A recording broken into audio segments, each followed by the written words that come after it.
Hey everyone, Mac here. We're taking a look at Scourge Outbreak. This is my informal review slash my first impressions video. So let's get started. The story is based around your typical corporation has control over something that we want or else they might destroy the world. There's like a plague going on. I didn't really pay attention too deeply into the story, but basically you're a group of 4 people that are trying to save the world as far as I know. I'm just going to jump in straight to what I feel about the game and my thoughts and all that. I thought that the movement felt quite good. It has that Gears of War type of feel. The aiming feels alright once you do turn it down to low sensitivity. For some reason at medium or high, it's really hard to aim. And for a game like this, auto aim might have even helped it out a little bit. I'm not really a supporter of auto aim, but it does sometimes help in certain console shooters. Now, with that being said, aiming isn't that bad, but headshots are frustratingly hard. Like, they're almost impossible. This is a kind of a combination of the fact that all the enemies are at a longer distance, the weapons aren't very precise and have quite a bit of spray in them, and the enemies move really sporadically, and if you hit an enemy in the head, it's not an automatic headshot. They will, like, move right away, and it's kind of hard to land consecutive headshots on moving enemies.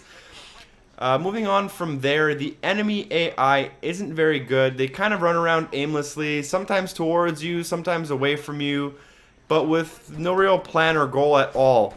However, it should be noted that your teammate AI is done very well, and you can command them to do a variety of things, which is really a nice touch. You can tell them to move around or kill certain enemies or even hack stuff while you're protecting them or need something else, and they'll revive you when you need it, and they'll be smart about it. Now, I'm trying to be nice here. I did actually enjoy the game. I actually enjoyed my time playing it, and I actually plan to continue playing it sometime in the near future. But it should be noted that the game is pretty mediocre almost in every way possible. There's nothing necessarily bad or terrible that I can pinpoint or, point out. But there's not really much good or anything that's new in the game either. Everything down to the menus are the most basic of basic, and then again, we don't really need more for the menus, but there's a lot of mediocrity here. It does feel like a budget title, which it is. It's only $10 on Xbox Live Arcade. Another thing, there's the weapons. Your weapons are pretty average again. You have a pistol, you SMG, your shotgun, your grenades, the usual stuff that every game has. They don't feel very powerful either, which was kind of a letdown. Would have been nice to really feel the kick and hear the sound of those big weapons. The game does have quite a bit of borrowed ideas. We'll kind of touch on that in a second. But the developers will want you to beat the game about 3 times to get all the achievements, probably starting on normal, then going to nightmare, and then cleaning up some stuff on the easier difficulty. And for those playthroughs, you're probably going to want to play at least one of them on co-op.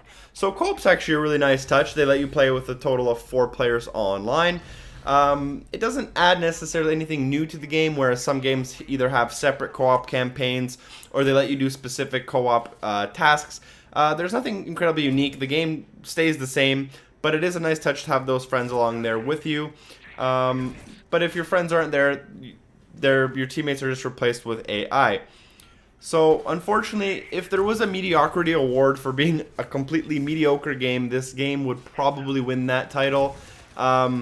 Unfortunately for it, we also, as, people who do these types of things like reviews, we got late review copies, so it didn't really give it the chance for a good amount of publicity leading up to this game's launch. And I thought it was a valid attempt at a fun-to-pick-up shooter from a pretty much new studio. It just felt a tiny bit short based on a lot of the borrowed ideas. It has like a Crisis suit, Mass Effect kind of weapons, a story that you've probably seen, Gears of War type movement. It has a lot of, even names are kind of borrowed from other things. It is a really good attempt. I had fun with it. I would recommend, as I always do, to pick up the trial and just try it for yourself and see if it's something that you might like. Unfortunately, because it is a little mediocre and the gaming market right now is pretty saturated, there's a lot of things coming out and a lot of people have a lot of backlog which they're looking to revisit. This game is likely to be overlooked by a lot of people, and based on everything I've said, I give it a 5.5 out of 5. Sorry, a 5.5 out of 10.